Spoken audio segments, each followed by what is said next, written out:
Okay, so today we're going to start the new unit on square root functions. This is the parent function. F of x, f of x equals square root of x. And we want to graph this. So I'm going to make a table for the square root of x. On the left side, I'm going to have my x values. Let's plug in 0, 1, 4, and 9 because we easily know the square root of 0. We know the square root of 1. We know the square root of 4. So guys, what's the answers here? What's the square root of 0? 0, 1.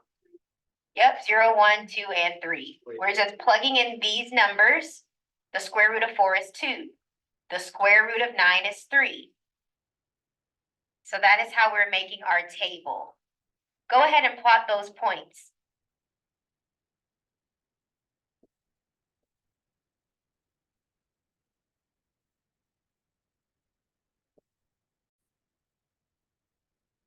So we're plotting 4, 2, 9, 3.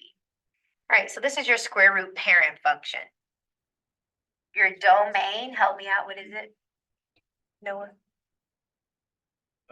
0 to Yes, 0 to infinity. We can also say x is greater than or equal to 0. All right, and your range is also the same thing, 0 to infinity. You can also say x is greater, y is greater than or equal to 0. When you're doing range, we're talking y's. Okay, your endpoint is right here at 0, 0. We call it the endpoint. I look at that and I think of it as a starting point. But this point is called your endpoint. That's at 0, 0. Let's talk about the end behavior. As our graph goes to this side, as your x values go off to infinity, what happens to your y values? Yep, it also goes to infinity.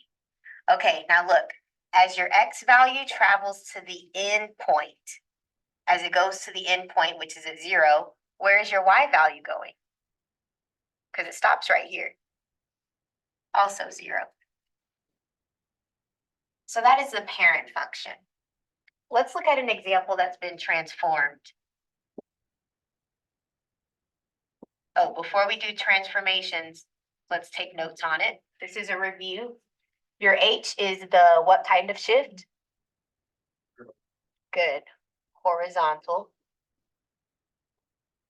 If you have a positive sign, it will move to the left. And you have a minus sign, it'll shift to the right. K value is the vertical shift. And this will shift up if there's a positive sign or down if there's a minus sign. Your endpoint is given by this value and this value, your H and K value. If A is negative, the function is reflecting across the x-axis. Now, quick question. If I put a negative on the inside here, what would that reflect across? Yes, the y. A negative right here would reflect across the y axis. Okay. If A is greater than 1, this is a vertical stretch. And if A is between 0 and 1, the absolute value of A, it'll be a vertical compress. Now, just wanted to remind you, we do deal with the B value. So write this in on the side of your paper in your notes column. When your B value is greater than 1, we call it a compress, horizontal compress. When B, absolute value of B is between 0 and 1, we call it a horizontal stretch. So it's opposite.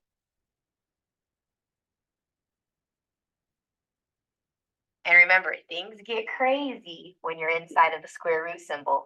This number, you always do the reciprocal.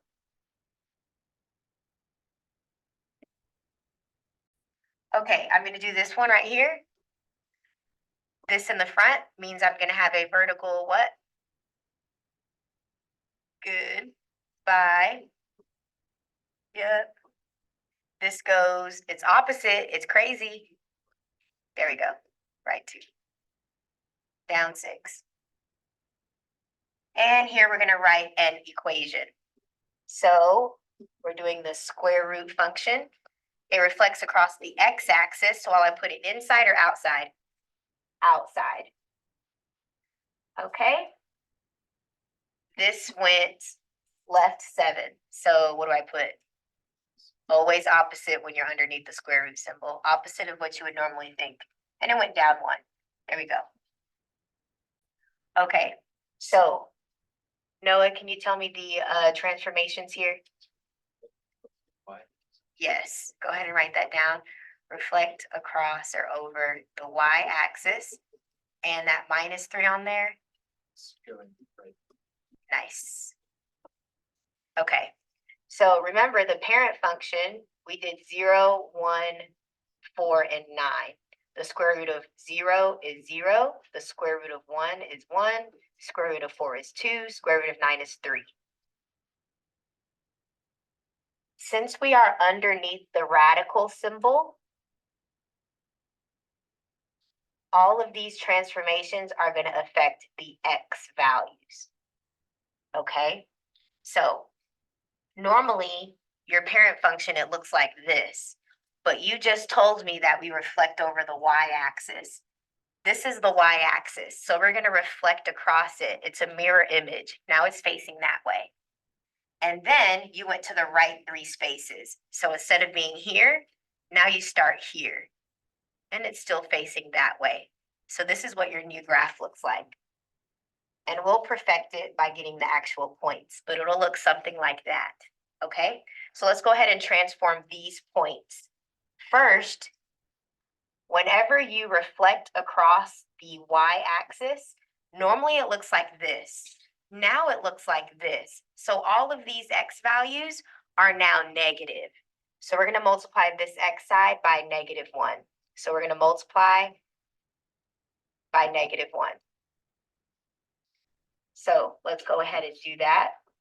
If you multiply this by -1, this will become negative, negative, negative. Next, we go to the right 3. So we're going to add 3 to this x column. What will this become? This one? This one? This one? Wait, shouldn't this be -1? Oh, yeah.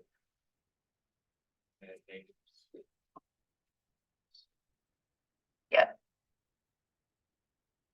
This was -1. We added 3, got 2. Okay, that makes sense. So this is our new table. Go ahead and plot the points. Let's get the exact points instead of a rough sketch. So this is 3, 0. This is 2, 1. This is -1, 2. And this is -6, 1, 2, 3, 4, 5, 6, 3. So this is what it looks like. All right, now let's answer these questions. Can you tell me what the domain is? Y is less than, or x is less than. There we go. X for domain is less than or equal to 3. We can equal 3 here. We have a point there. And then our range. Y is Yep, we're missing something. greater than. There we go. Now, my endpoint is just what I said the domain and range was. This is my endpoint right here. That's at 3, 0. So your endpoint is going to match your domain and your range values. Okay, so let's look at the end behavior of this graph. As my x values move to -infinity, meaning as I travel this way towards the negatives, what's happening to my y values? Yep, they're going up to infinity. Now, as I start out here and I'm coming down to the endpoint, I'm coming to 3. As x goes to the number 3, where's the y value going? 0. So your endpoint should match one of your end behaviors. And that's it. That's all we're doing. All right, next example. Can y'all describe the transformations for me?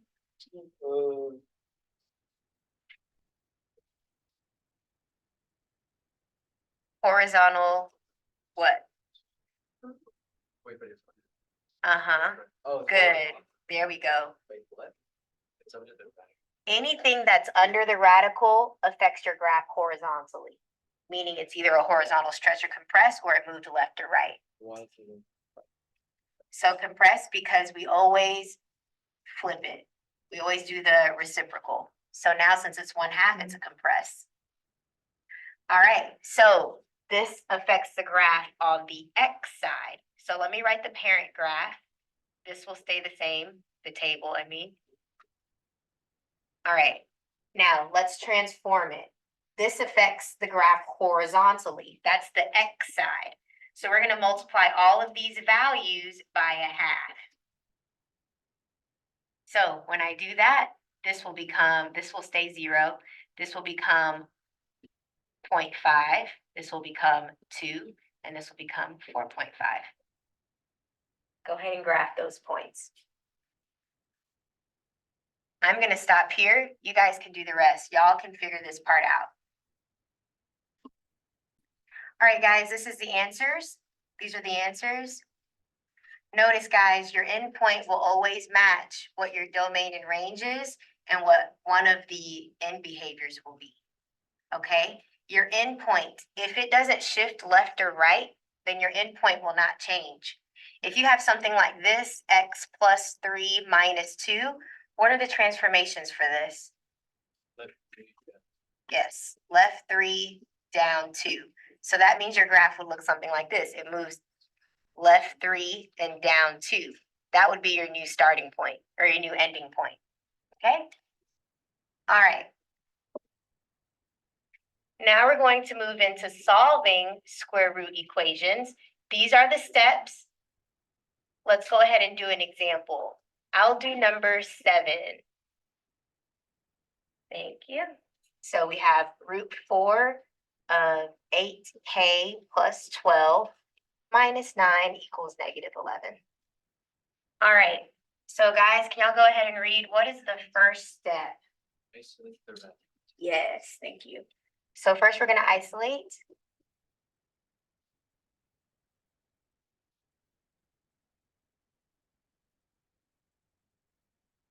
All right. And the second step is to raise each side of the equation to the power of the index. Noah, what's my index? 4. So we're going to raise each side to the power of that index. So we're going to raise this to the power of 4 and raise this side to the power of 4. The cool thing about that is this cancels out. So we're going to be left with 8k plus 12 equals 16. 2 times 2 is 4, times 2 is 8, times 2 is 16. Whenever you have an even power, this will be positive. Okay, now you just solve.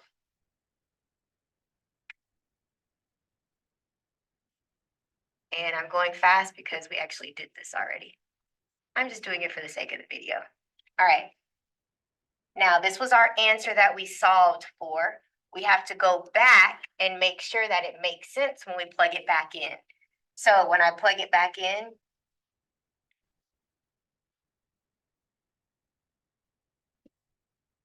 Noah, thank you so much. You can do your work. All right, plug it in here. 1/2 of 8 is 4. Everything else stays the same. 4 plus 12 is just 16. So 4 plus 12 is just 16. Now, the fourth root of 16. 2 times 2 is 4, times 2 is 8, times another 2 is 16. So the fourth root of 16 is just 2.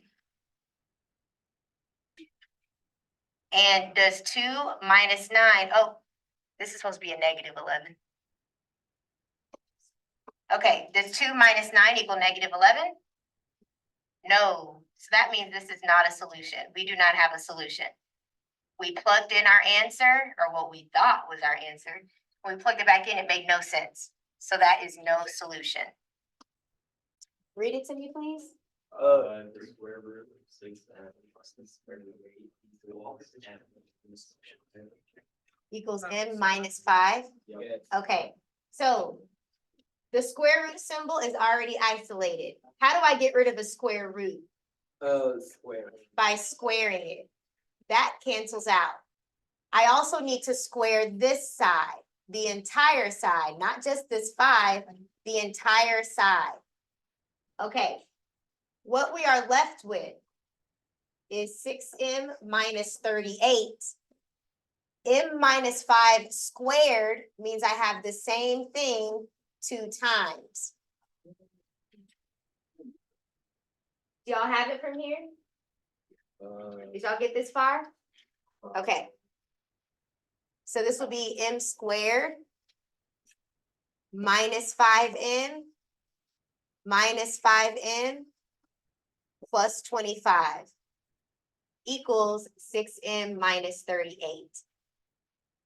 Okay. This is 6m minus 38 equals m squared. This combines to become negative 10m. You just add negative 5 and negative 5. Now I need to bring everything to one side. So I'm going to have m squared. Let's bring this 6m over and make it a negative 6m, giving me negative 16m. Let's bring this negative 38 over and make it a positive 38. Combine these. What do I get here? 60. Oops. Not 73, 63. All right. Okay, so now I'm going to find two numbers that multiply to give me 63, but add to give me negative 16. -7. Negative 7, negative 9. Perfect. Negative 7 times negative 9 is 63. Negative 7 plus negative 9 is negative 16. So that is what I'm going to use for my factors. M minus 7 and m minus 9. And when I solve, I'll get m equals what? 7 and 9. Now we have to check, make sure this is not extraneous. So guys, plug these answers back in and see if it makes sense. Let me know.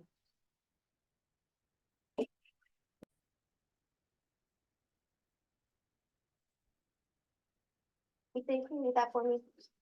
Negative 36 equals -9, parentheses, c minus 12, close parentheses, to the power of 1.